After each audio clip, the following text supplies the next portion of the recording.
Hello, everybody. Welcome back to the Section 214, a BC Lions podcast. Although right now we're more of like a Section 214, a CFL podcast, briefly, because we're here. We're gonna talk about the Grey Cup game that just happened over an hour ago. It just ended over an hour ago, and that means that well, the Saskatchewan Roughriders, they've been the best team in the league the whole season. They've had a tight win over BC and they had a tight win over Montreal. They beat them 25-17 to win the franchise's fifth ever Grey Cup in 100 plus years and their And their first in first since 12 years. 2013, when you were at the Yep. game, if memory serves, right? Yes. I'm There looking you at go. those photos over there on my pin board that I'm looking at. I'm seeing myself pointing at an ice sculpture of a football helmet with a BC Lions logo on it. And then there's a ice sculpture of the Grey Cup, right? So that was like the Canadian. last time they won the Grey Cup until today. Yeah. So they didn't need they Fortunately, didn't we're they didn't we're need me wearing to green. visit. Yeah. A couple of us are in green. I mean, I'm wearing the same clothes that I wore to the live stream I did for this game, and I was pleasantly surprised by the amount of viewers I got from on the stream. It was over 1,200, with an asterisk. Some of them were were bots, of course. And I didn't realize there were bots in my chat log until I looked at I went from top viewing the top chat messages to all of them. And it was just a flood of bot messages. And I went, oh no. Well, that's a lesson learned for me. I mean, it's my first year doing, live streaming football games, and I enjoyed every minute of doing that, both with both the semi and the Western Conference Final, now the Grey Cup. I enjoyed doing that so much. So I'm going to be doing that again next year, whether or not the Lions make it in or not for the West Semi Eastern Conference, the Grey Cup. So I yeah, Yeah, will that's say, a I good hope the good thing. even if the bots weren't real viewers, I hope that boosts our reach throughout recommendations on YouTube. And also, I'll say it from myself that you won't be doing too many solo live streams next year. I'll try and join a few, and also if you need help with the chat work, it's fun. It's good to see the different ways of engaging with viewers. I mean, you had quite a few chatters throughout the stream, so that's cool. yeah, although some of them were rubbing their nose, rubbing it in a little bit, and there were riders fans saying, "Boo, the Lions suck," and I'm going, "Yeah, we know. Just don't Yeah. rub it in. Just enjoy this moment, man. Like this is your moment. Enjoy it. Just don't be like immediately coming on and saying like, yeah, your team sucks. You losers. You not Grey Cup havers." Rider Just fans. uh, like Hurts me to see that them was happy. that was really testing me. I mean, you didn't see it in the live stream, but I was like gritting my teeth a little bit there. But yeah, well, other than the ball experience and the crappy sportsmanship on display from just a couple of Riders fans, and yeah, otherwise, yeah, there was also a couple of nice comments in there too. There was an American CFL fan that I love the American CFL yeah, fans. That's always good to hear. I love seeing them too. And of course, he was the one that was the last comment that left on the stream that said, "Oh yeah, by the way, you have bots in your chat log," and yeah, yeah, and yeah, in terms of the streams, in terms of like all these episodes from game one until today, like I had a lot of fun doing this, right? Yeah. uh, Yeah.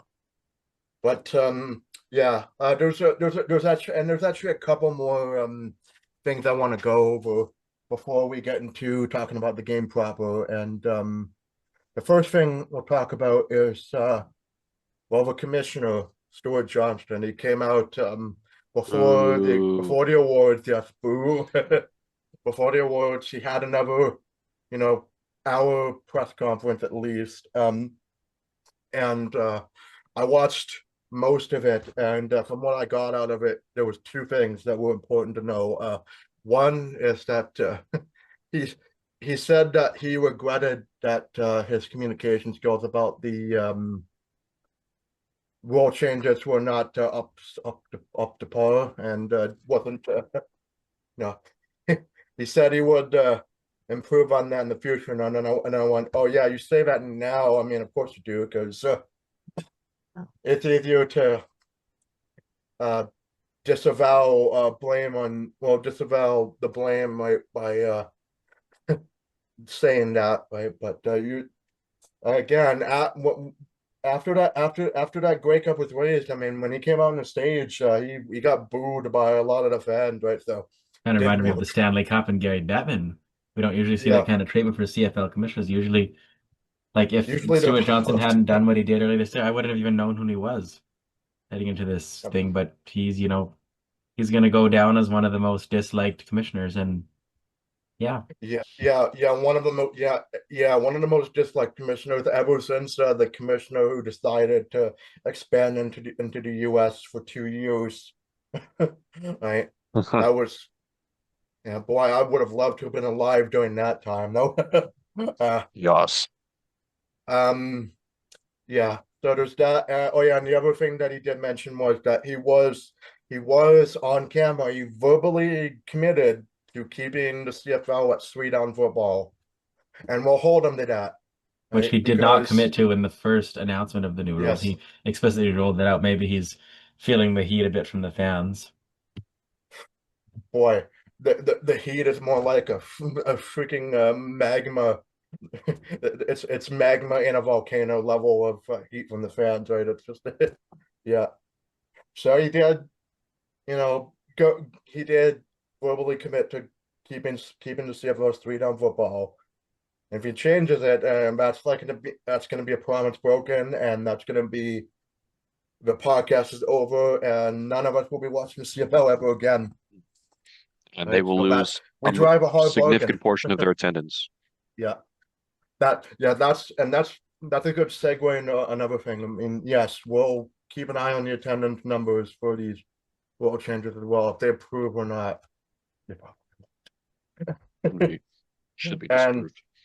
We do. I'm also gonna keep tabs on the point totals and touchdown totals for these next 2 years. I know statisticians in the CFL, and I'm sure there are amateur statisticians that will do that as well, but I want to do that too, because I feel it's my duty for the podcast to provide empirical evidence that to see what the commissioners whether the commissioner's claims are valid or not, right? uh yeah, and We it'll have be been fun. critical about it. Yeah. We'll have Yeah, to talk about that as more in much the as off we love the season. CFL, yeah, much as we love the CFL, keep being critical about it, and yeah, and it's not just limited to the referees. It's just the way things are going. Um, yeah, okay, so that's one thing. That's about the commissioner's comments before the CFL awards that also happened I believe it was a couple days ago. I think it was Friday happened. And yeah, I'll just list off the CFL award winners. So starting out with the most outstanding defensive player, our guy, Matthew Betts, my favorite defensive player. Let's go. Yes. The Lion. So And keep going. oh yeah, I was gonna say, I mean, yeah, he went from, virtual having not a big impact on the team in the first half of the season, and he just exploded with sack totals in the second half, and that of course corresponded with that 6-game winning streak to end the season as well, right? So yeah, well deserved for Matthew Betts. Right, he really turned it on in the second half, and that's one of the craziest meteoric rises for defensive players, like well, for fantasy stock for sure, but in terms of like the eye test, like it was crazy to watch him just whack it up the sack leaderboard just that quick, right? That was I don't think I'll ever see that again. I mean, slight Um, spoiler, but not really because everyone knows this already. But how impactful have bringing back Betts and Work been Middle of last season, we brought them both back from the NFL, and holy smokes, our two most They've just important players this year. rejuvenated our team and had us 11 seconds away from being in this game today. Such a shame. But you know what? They'll get us there before long. I'm feeling good about it. Maybe not next Yeah, year, but in the next 5, 6 years, I think we'll be back in the Grey Cup. hopefully. Tuesday. I don't want to have like my entire head of hair be gray and we still don't have a Grey Cup appearance. uh, yeah. So the most outstanding defensive player, Matthew Betts. Most outstanding offensive lineman, Jamarcus Hardrick. I believe he's on the Roughriders? Rough Riders. Yeah, and then Tom Pate Memorial Award. That's probably another. That's definitely another. That's more like the or the humanitarian award for the NFL. I forgot or what the Walter Payton Award. That's what that reminds me of. It's went to Andrew Roberto Pearson. Clemente Award. Yeah, it's Andrew Pearson. That's an O lineman Oh, on our team. So yeah, great guy. I've heard a lot of positive things about fans meeting him. yeah. Hopefully we'll get to see him. One day in First and Now recording next year. That'd be nice to see. Yeah, But yeah, so most outstanding special teams player and rookie is Trevor Harris of the Winnipeg Blue Bombers. No surprise there. He's terrifying. It's just he's followed a long list of bomber returners that have terrified everybody in the league, including us. For yeah, it's a long line of that just continuing to hurt us often. And he's got a bright future in the league, just like Janarian Grant did all those years ago. Yeah, Jake Goodell Veterans Award, Logan Ferland. I'm pretty sure that must be for just a long-lasting player, if I'm gonna guess what that is. But another rider. yeah, never rider. But here's our big ones. Here's the most outstanding Canadian and most outstanding player, Nathan freaking fracking Rourke. Woo! Yeah. Nathan Rourke. And there was no doubt about this. He is the MOP. He's the best CFL player we've seen in a long time. So what a treat it was to watch him throughout the season. Very, very happy he came Best back. Canadian quarterback we've seen in a long time, right? I mean, there were so many times where you see Canadian quarterbacks in the past including Trey Ford. You think they're gonna do something, and the CFL commentary is like really wanting this Canadian quarterback to succeed, and it just never happens. Well, Rourke is succeeding heavily. I, Yeah. he's broken free from that curse, whatever curse it was. And yeah, no doubt, like, he had an elite passing season. He's gone down. He's probably, I'd say well, I mean, he could be a borderline, we could retire his number to the Wall of Fame one day, but borderline. If he follows this up with like another couple 5,000-yard seasons, he will be in a Hall of Fame. Right. He will be. He's already breaking records at this age. I mean, yeah, it's again, I say it's borderline because he hasn't had a Grey Cup appearance yet, but I'm hoping that changes, hopefully sooner rather than later. But yeah, that's yeah. So well done to everybody involved in terms of winning the CFL awards. And also another thing about that was I found was funny was that when Nathan Rourke went up to accept his MOP award, he said like I'm glad people are watching me, whether I'm loved or hated. So that's a shot at you, JS. Well, that's okay. I forgive him at this point. I'm sure you love him now. I do. I've forgiven him. It's all water under the bridge, as they say. or water under the broad bridge. There you go. Yeah. So yeah, that's it for the preliminary stuff we're talking about. So let's actually get into the actual game itself. Yeah, the statistics for the game. I mean, when I was putting the statistics in, there were definitely a couple things that jumped out at me. For one thing, there was no passing touchdowns on either side. Wow. It was all running, right? So that's one thing. The other thing was, man, Samuel Emilus and Trevor Harris are just a deadly duo, man. I mean, they torched us in the Western Conference Final too. He was especially like he especially deserved his most valuable Canadian award here, right? Like you, I'll just I'll just start it off with the Saskatchewan stats. So, but Grey Cup champion Saskatchewan Roughriders.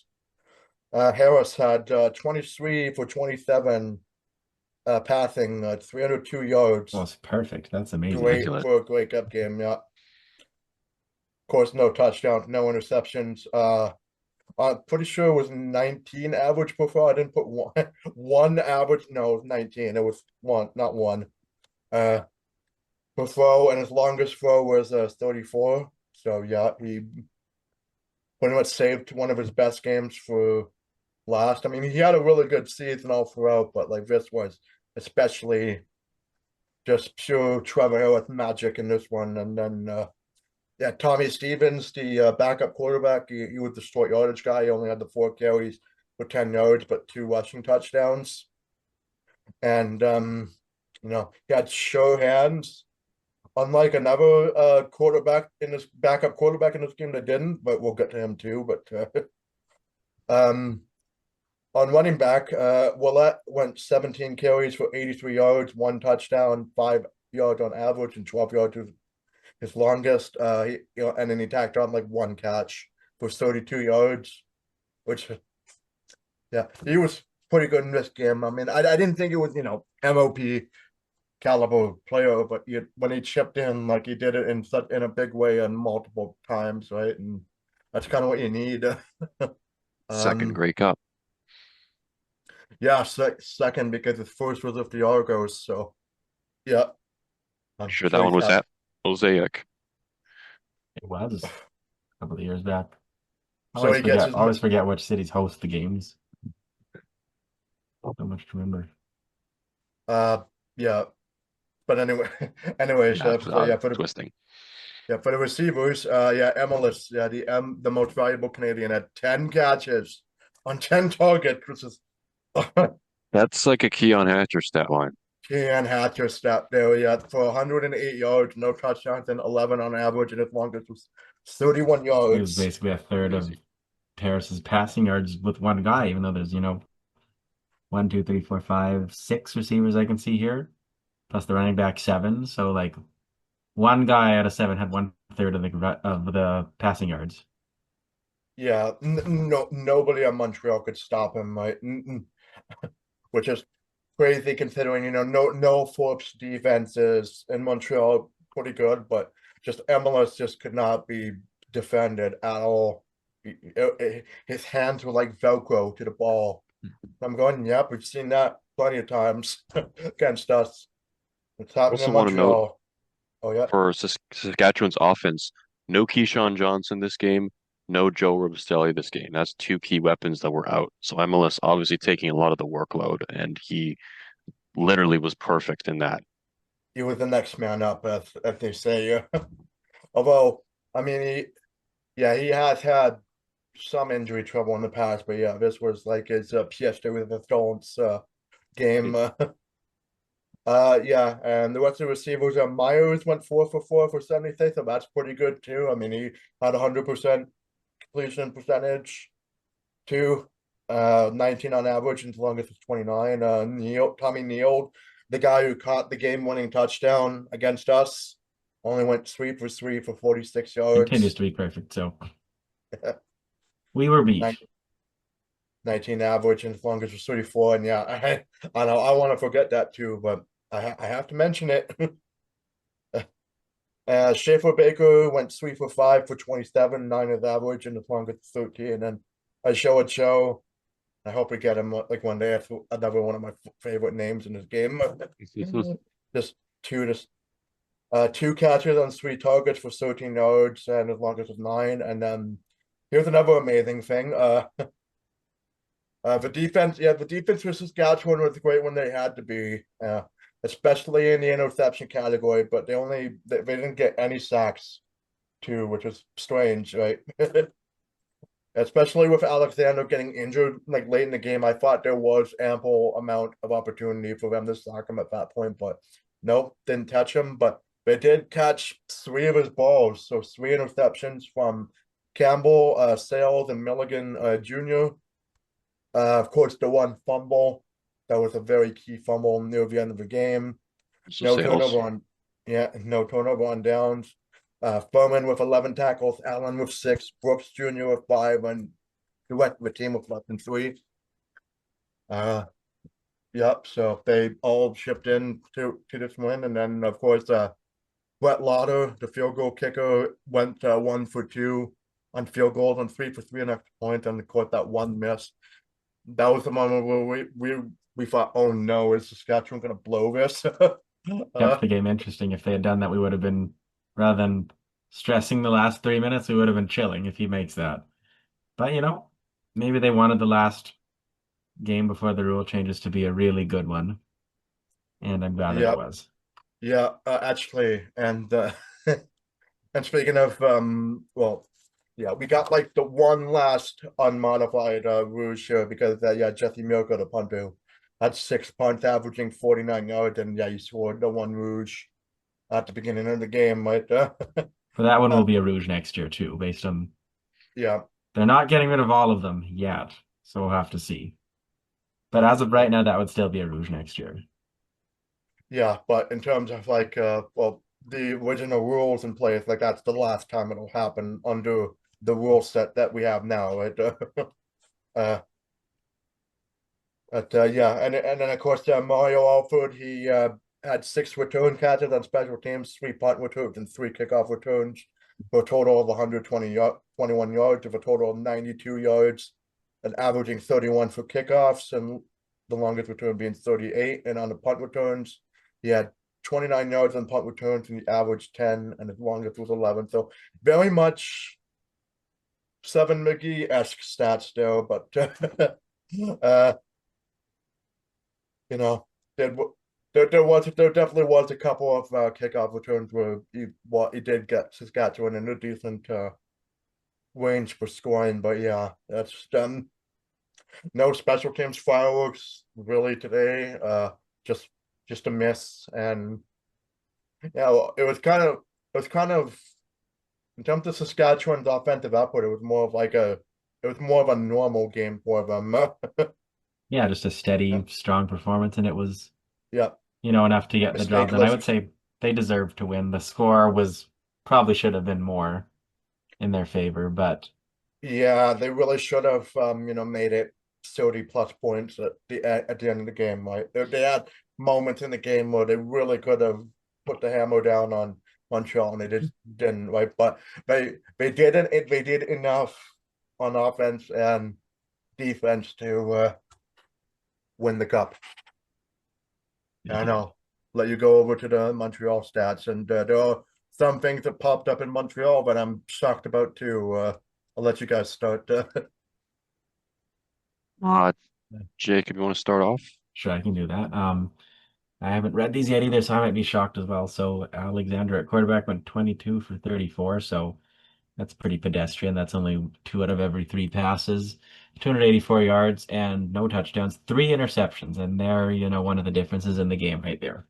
The fact that Saskatchewan had 0 and they had 3, so they lose the turnover battle quite handily. Imagine where they would have been if they had won the turnover battle or had not been so bad.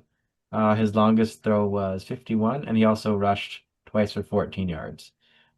Shea Patterson he was the short yardage quarterback rather. He had Yep. 5 carries for 8 yards, 1 touchdown, and then he also had that very costly fumble that had me screaming at the TV.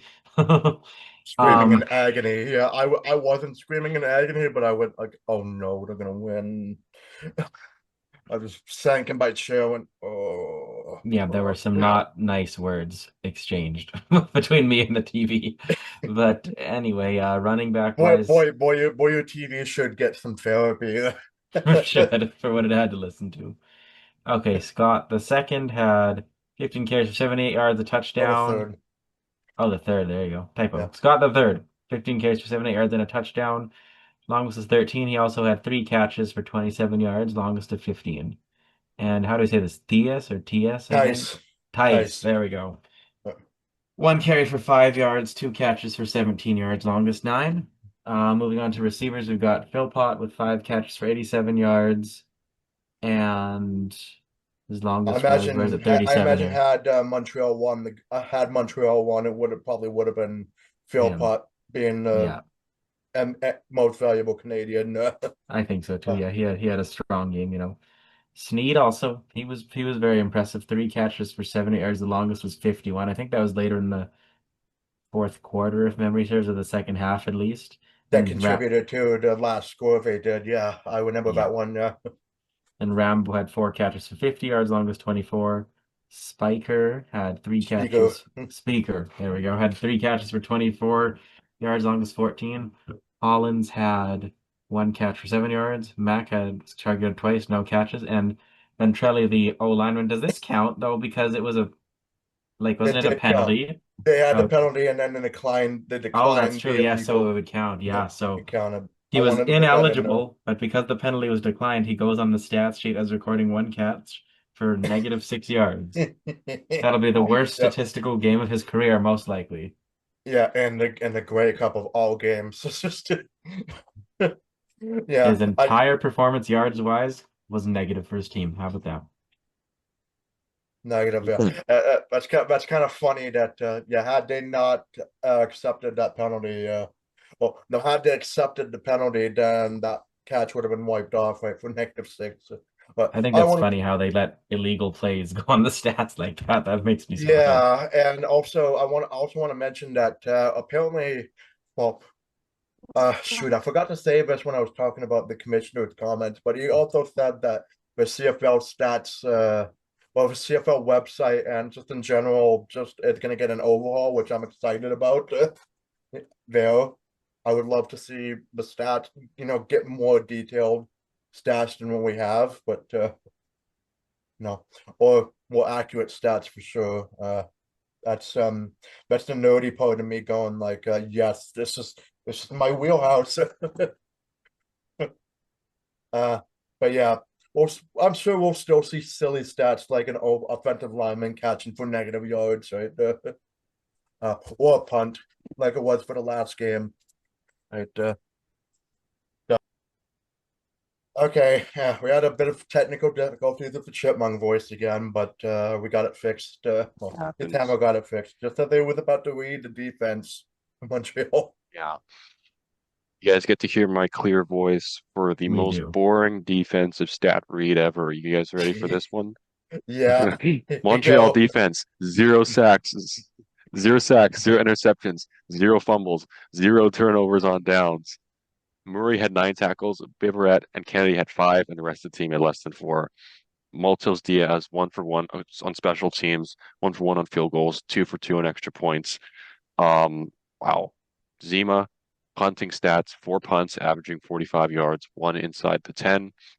And Tice on kick returns, 8 return catches on special teams, 5 punts, 3 kickoffs for a total of 113 yards, averaging, sorry, no, a total of 65 65 yards, an for average of kickoffs. 22 kickoffs, longest being 31, and for punt returns, 48 yards, averaging 10, and his longest being 13. That was very quick. There's not much else to be said. Nope. Nothing notable really that happened on either Yeah, front. yeah, that was the shocking thing about the Montreal defense. They had no pressure on Harris. So, I mean, it was again, it was a, None was none. Yeah, it was just A no it was hitter. like the BC defensive approach somehow just afflicted the Montreal mind, and it was just they couldn't get a single finger on Harris whatsoever. Right, he was just cool and he just threw dimes. Man, I was shocked of yeah, just no sacks. Like won't there, that's got to be a rarity when no team records a sack in the Grey Cup. That's got to be like that probably hasn't happened in a long time. Right before this game, I Yeah, bet very pedestrian game on defense. it was strange. Yeah, and penalties was even stranger because Saskatchewan actually got more penalties in Montreal because Saskatchewan had 7 for 72. Montreal played the most disciplined game I've ever seen them play. Only 2 for 8 yards. Well, one of them was declined, the Yeah, one of them was ineligible declined, receiver. but But one of those two was the pass interference on 3rd and goal. yeah, that helped the So it touchdown. was Yeah, very, very costly. And Saskatchewan wins by a touchdown. So imagine if that penalty doesn't get called. yeah, then it would have been like a completely different ball game. But yeah, even if it was like low amount of penalties, I mean, the timing of the penalty and where it is Yeah, early in the important. second quarter, it was very, very costly. Yeah, and then time of possession. I think for the most part, in for the most part of the games, Saskatchewan had like a lot of the time of possession. But then, as Montreal was making their comeback effort, they made the gaps really slim. So time of possession ended up being Saskatchewan 30 minutes and 44 seconds, and Montreal 29 minutes and 16. So yeah,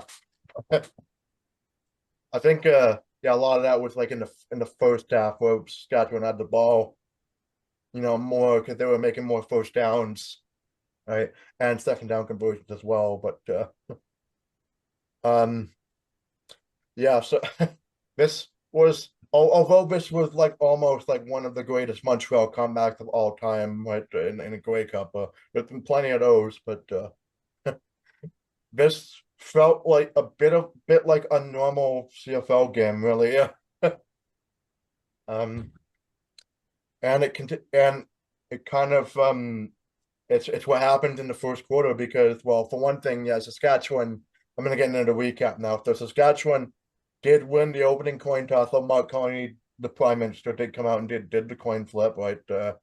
Which and it came out as tails. And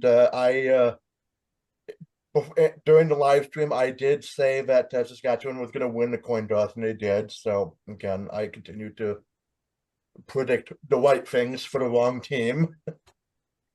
It's the only Um, time we'll have two Carneys on the field because Malik Carney. or two M Conies, yeah. Oh, yeah. From on prairie teams, right, Judge? So yeah, but That to be predicted. Saskatchewan. Sorry, what? Who was Mark Carney's Grey Cup pick? I missed that. I didn't Or end up did you know? watching that Um, video. I think I think it was Saskatchewan too. Yeah, so he and I were on likewise minded there. Um, but yeah, so they got tails, but then they decided to defer the opening kickoff to the Alouettes, which Philpott returned to the 41.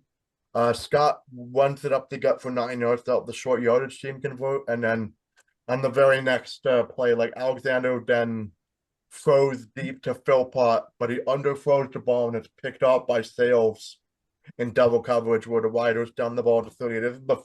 That's like he was going for the home run immediately and then just failed, and that was pretty much an omen of things to come for him for most of the game. But yeah, that was just instantly just Saskatchewan gets a possession. Willette does the same thing as Scott did, immediately after the interception. So basically, he got like 9 yards and helped the short yardage.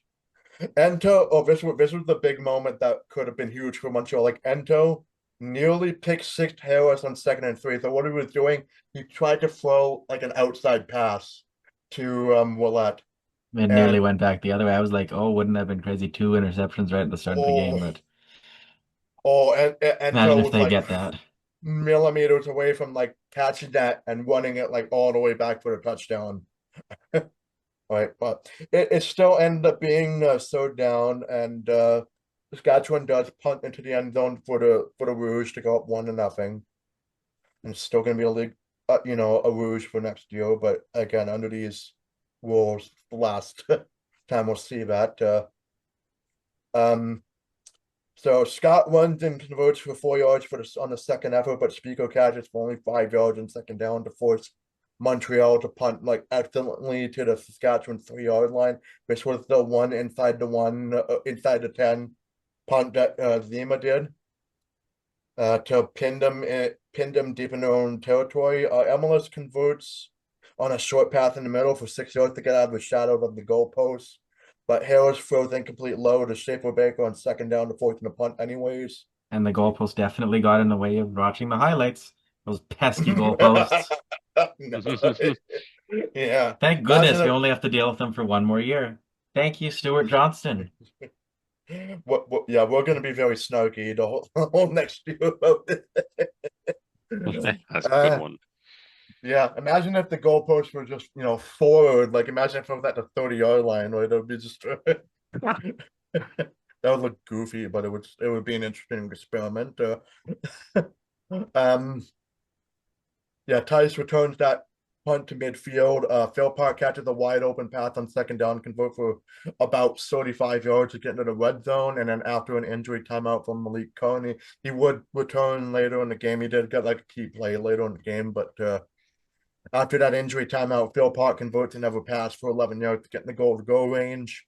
And then Montreal has Patterson sneak into the end zone. So basically, they were on, goal-to-go. They failed twice, right, to get in on short yardage. And on third down, Patterson snuck into the end zone to take the lead 7-1, with the extra point being good. And Patterson would be like, "Oh yeah, I'm feeling good. I hope nothing bad happens to me later." Alford then runs the kickoff back to the Saskatchewan's 38. Myers then ends the quarter by converting a 2nd and 5 toss for about 35 yards to the Montreal 39. So, well, actually, things did happen in the first quarter. Just, there was an interception, there was a touchdown run. There was a rouge. Right? There was a rouge. That's favorite. Very important. Yeah. But in terms of, wasn't like the craziest first quarter. It was pretty standard first quarter that happened. But second quarter, Emilus catches on an inside curl route and converts with yak yardage to go to the Montreal 11 on 2nd and 7. And I think I think this was one of the catches that may have gotten him the most valuable Canadian.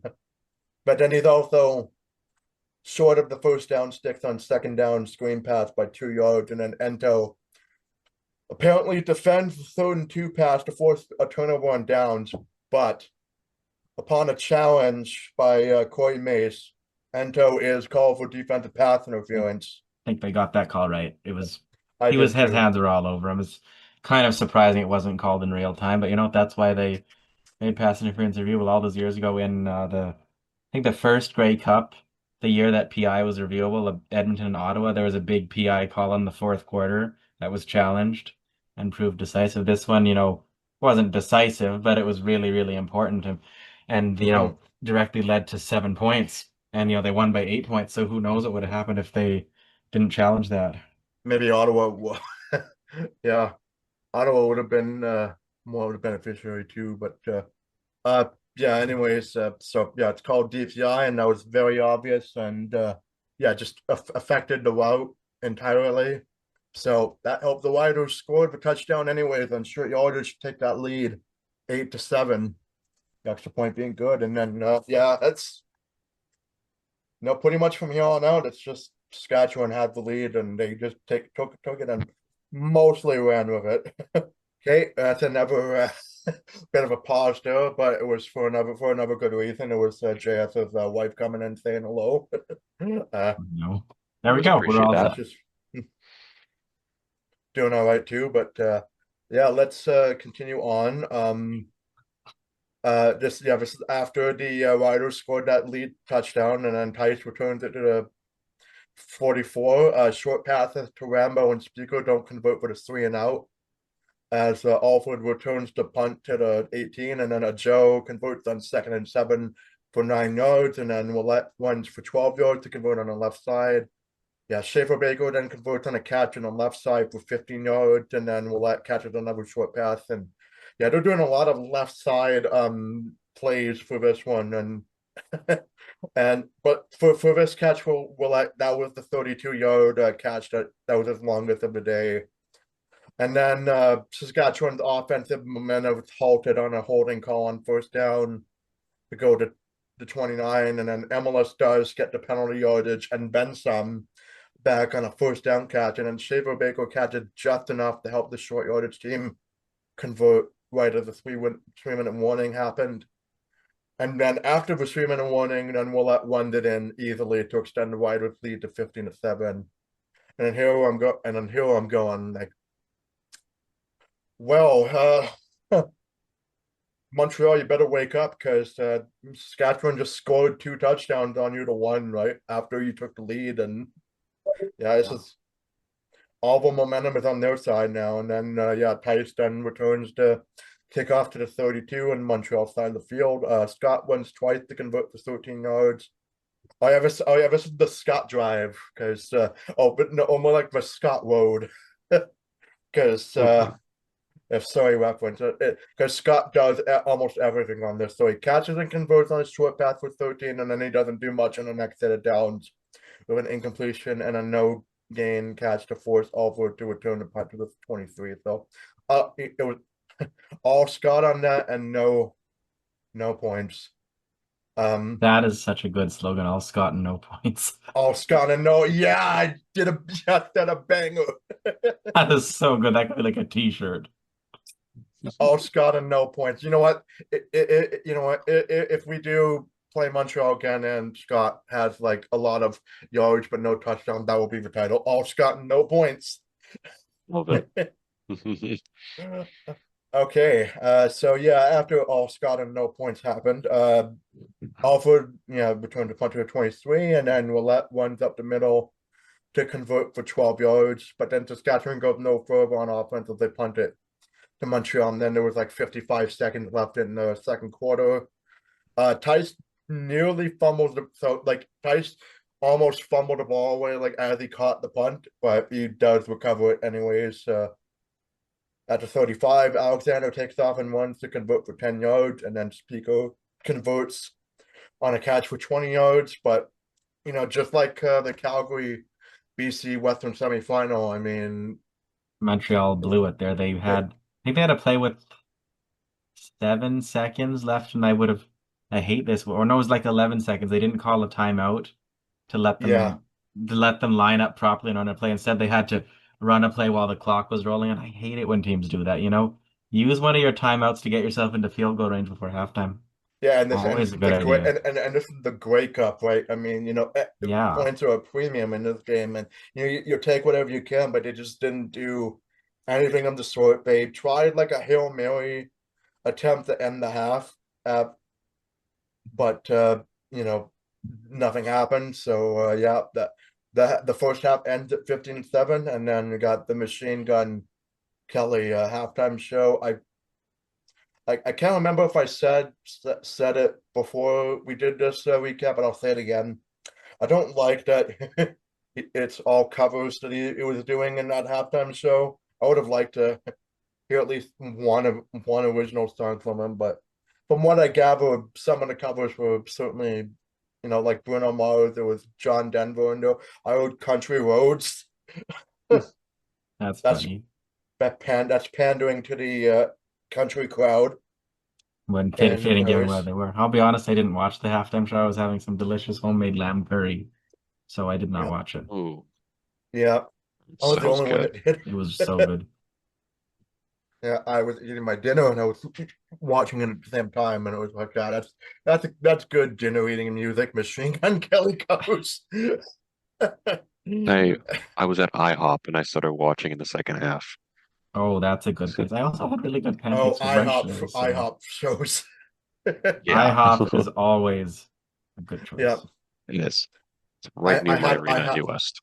I had IHOP as a birthday breakfast one time years ago. Nice. Yeah, that's perfect. Yeah, but anyways, so yeah, after that, admittedly a bit of a, well, he had the energy for the Cowboys, but in terms of, just the song choices and it's just the direction of that, it was kind of like, I prefer Green Day. In terms of recent Grey Cup halftime shows the most still. No, I like that too. Oh yeah, and of course there was I think it was Our Lady of Sorrows. So as a pregame band. I didn't hear that because I wanted to keep that muted, but yeah, I wanted to hear the Machine Gun Kelly halftime show, and yeah, I was a little disappointed, but yeah, I'm sure the fans that were on the field and they were dancing, they had their fun, and I'm not gonna slag them for enjoying that, but in terms of like an outside watching on the TV experience, it was everything was there. It was just the song selections were a bit iffy to me, to say the least. But that long halftime show tangent aside, we go to the second half of this game, and I put I put like after an iffy halftime show by Machine Gun Kelly. Uh, Saskatchewan takes the opening kickoff to the 47-yard line, and then Willette converts on a run to the 42 for 12 yards. Schaefer Baker then converts on a pass on 2nd and 5 for 7 yards. Neal converts on a slant route in the middle down to the 1-yard line. And then Saskatchewan basically does an easy touchdown sneak one to extend their lead to 22-7. And that was when the dread for us really set in there. I guess that was, so the score 25-17, that would have been the winning score right there too, because they didn't get any more than that. Yeah. So like their lead was never caught up at that point. Yeah, that was pretty much the extent of in terms of the differential, yes. And yeah, I'm a Saskatchewan fan. I'm sure in the stadium and watching on the TV, we're going like, okay, calm down, but they can still blow us. But oh boy, we're so close to that. They were so close to like icing this game. And but yeah, from here, Tice returns the kickoff to the Montreal 36. Alexander throws incomplete to Mac on 2nd and 4 for a 2-and-out punt, which is actually like nearly blocked. That would have been something too. But when was the last time we saw a blocked kick in a Grey Cup? Right, it's been a while.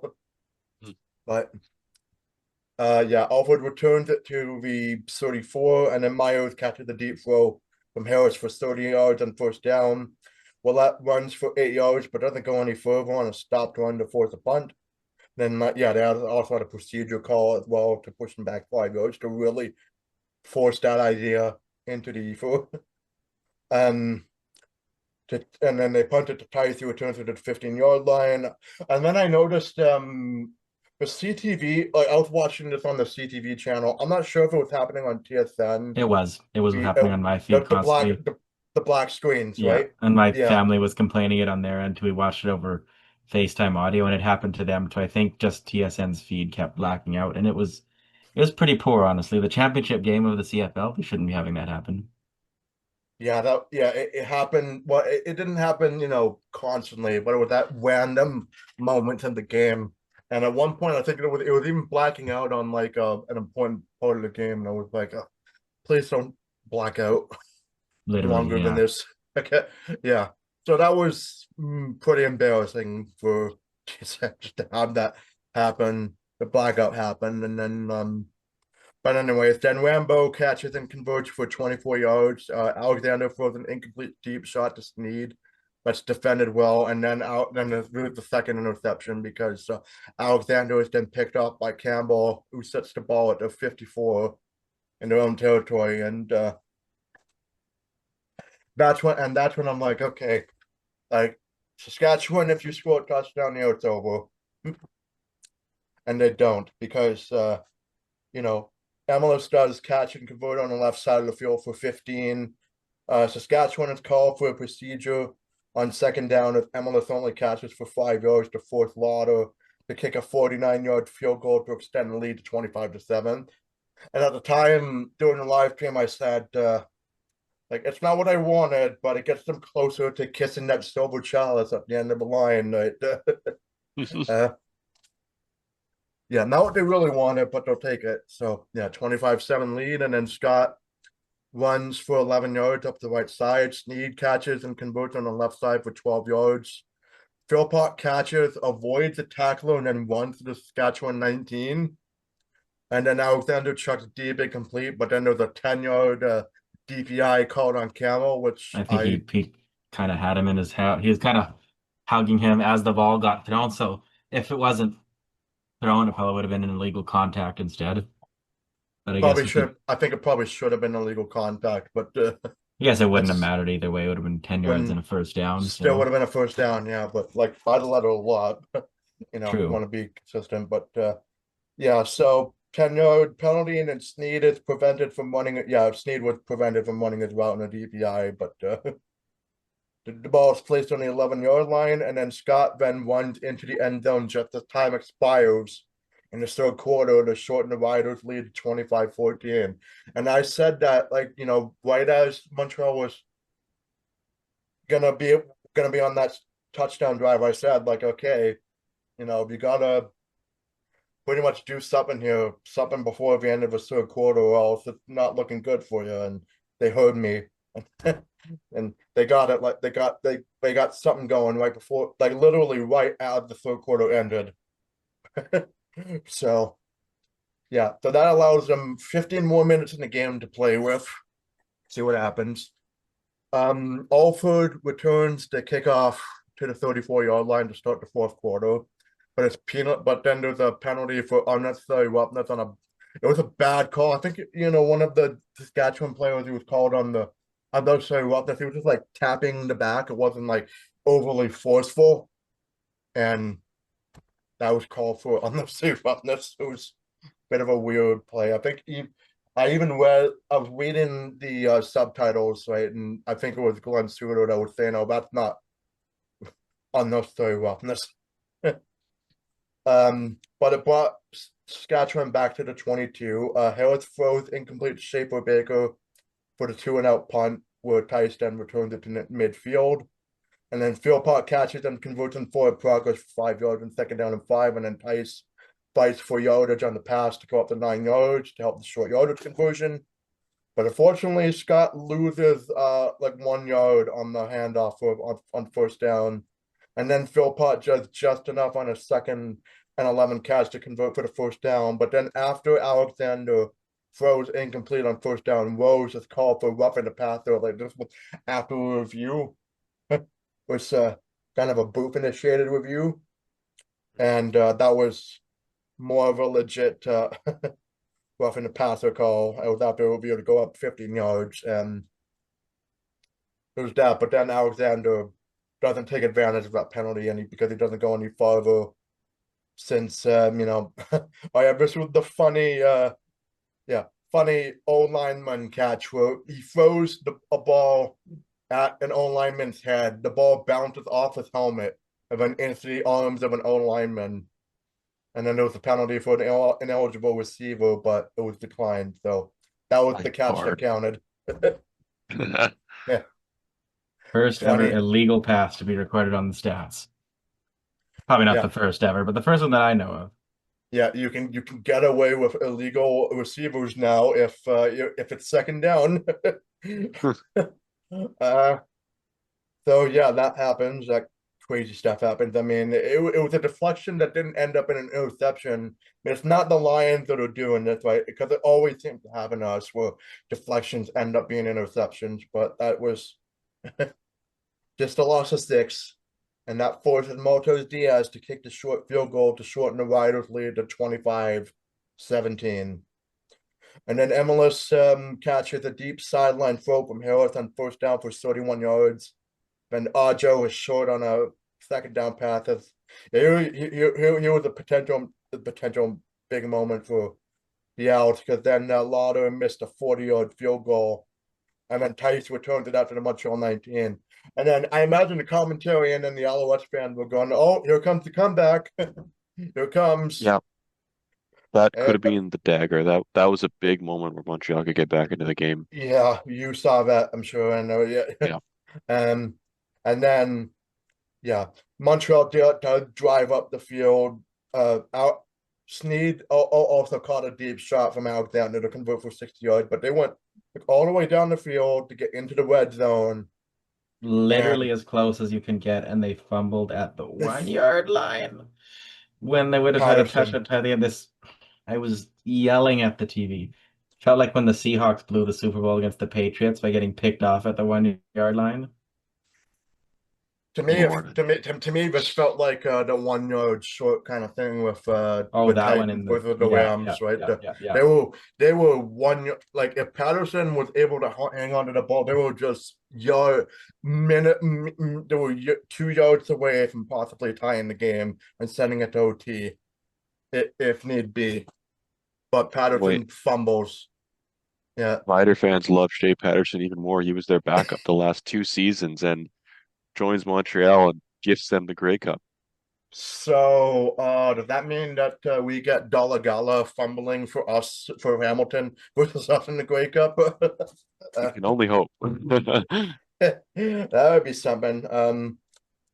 Yeah. Anyways, so yeah, that was like that's got to be like that's basically the TSN turning point for Yeah, because for yeah, that was Rock. the dagger right there. Like Montreal did have other chances, but they never really Got seriously that threatened. close. Yeah.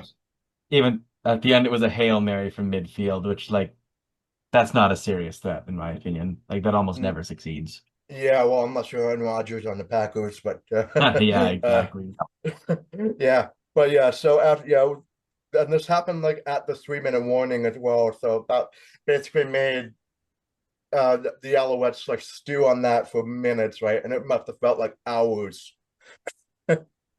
And yeah, and then yeah, the fumble was also ruled as a touchback because the Riders recovered the ball on the goal line, so it was a touchback as well. So that's like adding insult to injury right there. Yeah, Right? I would like if he keeps it out of the end zone, then they would have had it on the one, but the ball was like half in the end zone, which means, it went into the end zone, therefore have to bring it out. I originally thought, oh, what if Saskatchewan had recovered the ball outside the end zone, then brought it in and been down to there. I thought that would have been a safety, Safety, and that but would have made it it was in the end zone first by Montreal's actions, therefore touchback. touchback, and yeah, that helped out Saskatchewan immensely in that moment. So, basically, Willett does run and convert for 13 yards. Myers converts on a pass for 30 yards, and then like after that, there was another unnecessary roughness penalty that reversed them 15 yards after the yards were gained. So they snapped it out by midfield, and then Montreal calls timeout after Uguag tackles Willett for a loss of 2. Just a Good bit choice. of, yep, good time to take a timeout there. And then Neal only gets 7 yards out of a wideout pass to force the Riders to punt at the 54. So it wasn't over, even in that Nope. moment. They had a little under a minute to go. Little under 58 a minute to seconds. go. Yep. Tice returned it to Montreal 22. Uh, Alexander went out the left side for 5 yards. It comes up. Yeah, he was coming up limping like pretty badly, but propped him for staying in. I was even seeing like Bethel Thompson. There was a shot of Bethel Thompson like practicing throwing, but I knew it wasn't like seriously going to be in there because Alexander was going to do it. Damn, just to stay in there, right? He's 100% like Brett Favre. He wants to be the Warrior quarterback, and Oh yeah. yeah, and Montreal was called for a procedure to get the 2nd and 12 with 45 to go. Oh yeah, I can't. Oh yeah, here's another funny. I put Alexander finds Hollins, so like Alexander Hollins, right? That's funny. Get it? Yeah. I Yep. do. I miss I Hollins. uh finds Hollins for 5 yards. I wanted to put that there because, like, yeah, former Lions receiver. There he is. There you are. Use them more. And then Alexander doesn't take my advice on it because I'm still down. Alexander finds Snead for about 20, and then they're called for offside. Go 5 yards back, and then 3rd and 10 with 6 there. If they had more time on the clock, this would have been a heroic moment because 3rd and 10 with 16 seconds left. Scott converts at midfield on 3rd down. That would have, if there was like way more time on the clock, that would have been like another amazing highlight, right? But yeah. But yeah, after all that, tried the Hail Mary attempt that failed, and all the green guys are celebrating. The orange fans are dreading. Winnipeg Yeah. fans are like, God, like Winnipeg fans are like, this this is your comeuppance for all those years you were in the Grey Cup. You deserve this. You deserve to have your rivals win the Grey Cup in your barn. Right? Hate it. Yeah. You know, it's like if the Penguins, for instance, for me in terms of the Senators, like if the Penguin, for me, the Capitals beat the Penguins in 2018. Like I have not cheered for. I have never cheered that loud for a team that wasn't my favorite. Right? That's what I felt like in that moment. I mean, because I didn't want the Riders to win, but at least it made Bombers fans angry. That's Right? true. That's a good That's way the to think only of it. I never thought of consolation. that. Like Doing it in Winnipeg. I saw in a group chat that I'm in, that the Winnipeg Blue Bombers Twitter account at 6:50 p.m., so right after the game ended, posted, quote, "Well, at least the sun will explode one day and none of this will matter." Holy So Wow. Winnipeg is having a full crash out over this. So I No, suppose that's some no. consolation. Winnipeg, the Winnipeg Twitter account is not just down the crash out. They're going full Machiavellian uh, meltdown mode. It's just Quite literally.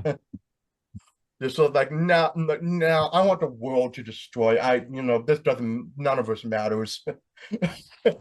It matters to us because Saskatchewan beat us to get to this point, and to that I say, begrudgingly, congratulations to Saskatchewan Roughriders because Congratulations. yeah, They deserve to win. They played the better game. They should have won by more, but they played a better game. They deserve to win. They deserve to win last week too. They deserve to win this weekend. Yeah, they deserve to be Grey Cup champions. It Yeah. pains me to say it. Maybe I'll have a little crash out later, but it's true. They do. yeah. Congrats, Well, Riders. I mean, I think you could see the lead they had on the CFL the whole season, the great start and basically consistency the whole season. I mean, they were the best team as much as I hate to admit it, and as much as I hate how close we were, but they've yeah, been great. and I'm hoping that we get to have like that amount of consistency for because the past 2 years of our podcast, it's always been Saskatchewan that has been like ending of seasons now, right? So I hope that's the last time we have to talk about the Riders being successful in the playoffs, right? At least for next year, because I am predicting that they're not going to make it back next year because you cannot hope to replicate something like what Winnipeg did, right? That's hard. That's hard to It's, do, especially with like an ancient quarterback, right? With Trevor Harris turning 40 years old for next year, right? Like you need to find someone else. Uh, if you want to continue to keep the gravy train rolling. But that's for like the off season. That's for 2026. For right now, they're partying in Regina. I'm sure there's yeah, I'm sure it's just everybody in Saskatchewan. It's just gonna be doing the whole parade and Regina and Saskatoon and like everywhere, and it's just yeah, they finally got it. means I won't I'm be looking at that content. No. Yeah. Oh yeah, and I'll also say that yeah, Samuel Emilus did win the most valuable Canadian after that, and he was pretty animated in that acceptance speech. Right, I did crack a little smile hearing that after I turned the stream off, but yeah, that was. I would say that in terms of well, yeah, it got exciting at the end for the Grey Cup, but that was about as standard of a Grey Cup victory that a Grey Cup game that seen. It wasn't like nothing too crazy happening, like no back and forth stuff. Or the only like back and forth stuff that happened was in the second quarter when Montreal briefly had that 8-1 lead or that Well, at 7-1 the end of lead, the first right? quarter, they had a 7-1 lead, and then Yeah. they And the fell Riders behind on the pass interference challenge. So really two TSN turning points, the pass interference challenge in the second quarter, and then Montreal fumbling on the 1 yard line yeah. in the fourth quarter. And there you Well, go. That's all she wrote. oh Saskatchewan wins the sure. Grey Cup. Yeah, my aunt is going to be very happy about that because she's a Riders fan. So, um, uh, yeah, we're just gonna. I hope this isn't, you know, I mean, I say that I don't think Saskatchewan's going to make it back, but if they do, if Harris decides to come back for one more year and they do, that will really prove that he just doesn't like me at all. Just want that I should probably just shut up. uh, I should stop feeding him, bulletin board material. um, but yeah, that was I'd say that was about a B+ kind of game to watch as a neutral. Right? Mhm. Yeah. It's very on brand for this year's CFL. It was a lot like the conference finals last week. Conference finals were, a lot more, well, exciting. It involved a walk-off field goal and a walk-off Mm. touchdown, really, right? But this one, it was just Saskatchewan was just hanging on by the skin of her teeth on a big lead, right? Dwindled and dwindled, but they held on. You know, it was very stressful for Irish fans, I'm sure. But if Yeah. BC was in this position, we'd be calling it like this would be one of the greatest Lions Grey Cup wins ever. Mhm. But it was, yeah, it was a good Grey Cup game, not an Yep. amazing Grey Cup game, but still fun to watch. Watched it with my family. That was nice. And got to record after with you guys. So that's always a W right there. Yeah, it's always a W talking about this with you, and as it has been for the past 2 years, right? Yeah, and uh, now we heading into the off season, we will not be around as much. It'll be a bit weird to not be recording so Oh, much, but good chance for us to take a breather, sit and reflect on what we've witnessed, and we'll come yeah, the back year, fresh, a few off season episodes, but mostly back in June when things are better, or things are yeah, better because June the yet? CFL is back. yeah, can we? Yeah, yeah, I was gonna say that it's a June yet now. It We'll say we'll, begins. we'll say that for every maybe we'll say that at the end of every off season episode, like it's a June yet. Yup. Yeah, but yeah, I guess yeah, there's a couple other things I want to talk about before we end off this episode.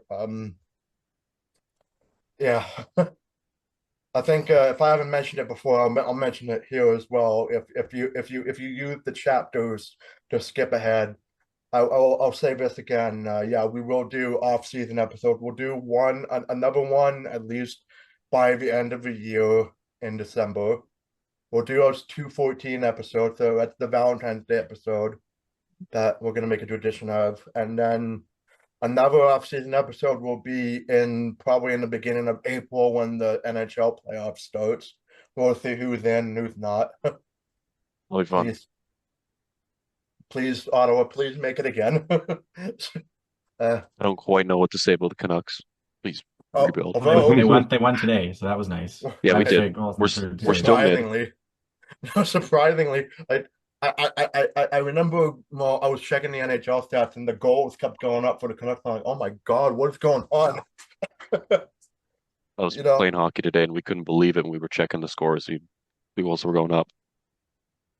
yeah, yeah, no doubt there's going to be plenty more of those unusual hockey games for the Sens and the Canucks down the line. But yeah, uh, yeah. So there's the April episode. That'll be the third episode in the offseason, and then fourth and fifth. I think fourth will be probably like right before the preseason, and then the fifth and final off-season episode will be like right before week one when we'll do our predictions. Well, not only we'll do the prediction for the standings, but also we'll do our like extremely early Grey Cup champion predictor. We will We'll do see how that. wrong we are. Oh yeah, and of course, the bye week episode for next week. I'll keep you posted on that too. See when the bye weeks occur, and then we'll see what we'll be doing then. But I did say we should probably be doing more interviews at least. Mhm. The one with James Yeah, we did in the middle of this season, that was fun. That was that was fun. um Oh, yeah, we'll brainstorm a bit. Well, what we could do during our bye week episodes. yeah, Yeah, that's there's fun. you know what, we're gonna have a lot of fun next year. I think this is gonna be so time might be a charm for us. Let's hope I so. was thinking that. Yeah. Yeah, and of course, you know, next season I'm always gonna be thinking of ways to improve as well. I'm thinking little musical intro, maybe just or just you know, there's always gonna be like, you know, some changes to just things around here, but the core episode content will remain the same. Like, you know, still get the gut check statistics and recap. That'll last an episode, right? But yeah. Indeed. There we go. Yeah, this was yeah, quite the day. And yeah, like I said, I'm not gonna be used to you know, not having to record next week. Yeah, it'll be a Um strange feeling, but it'll be, you know, a we're not good like chance to the rest and miss the CFL. And that's good too, because if you don't miss it, that means you don't love it. So yeah. that'll be good to remind us what we miss. So I trying to will be miss the positive. CFL. Trying to be It's positive. been a There you fun go. season. And It it's funny has. that well, the Carolina Panthers podcasters that we mentioned like earlier that we're back, right? So I know. yeah, People were telling them not to come back because they were yeah, winning but without them. yeah, but we'll still be here. We'll be around, and and like we'll be around until Winnipeg decides it's going to be the heat death of the universe and the sun will explode. uh, Even then, that like my last word will be F the Bombers. As The usual. Bombers. Yeah. And also Fire Benavides. We have to mention Fire that. Fire Benavides, Benavides, yes. yeah. Fire Hopefully by Benavides. the time our off-season episodes roll around, he will be gone. Let's hope so. Really nice guy, bad defensive coordinator. That's what I'll say about him. Yeah, we're not that vindictive, but just somewhat vindictive. It's only for the job, not the man. But If we fire him, we will go 15-3 next season, obviously losing 3 games to the and Bombers. bets will have 20 sacks next year. Yes. Absolutely. Yeah, so Right. yeah, that's gonna be it for us this day, this week, this month, even this year at a friend's reference. Season. Crazy. Yeah, the season. And yeah, boy, it went by pretty quick. I know.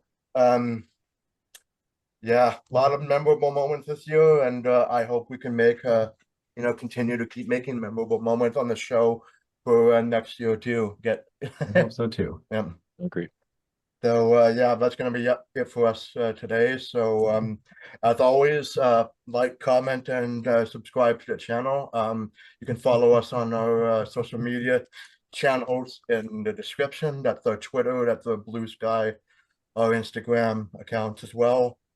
And if you want to reach us out through email, you could do so at our Gmail account. You can file us up a message at section214@gmail.com. That's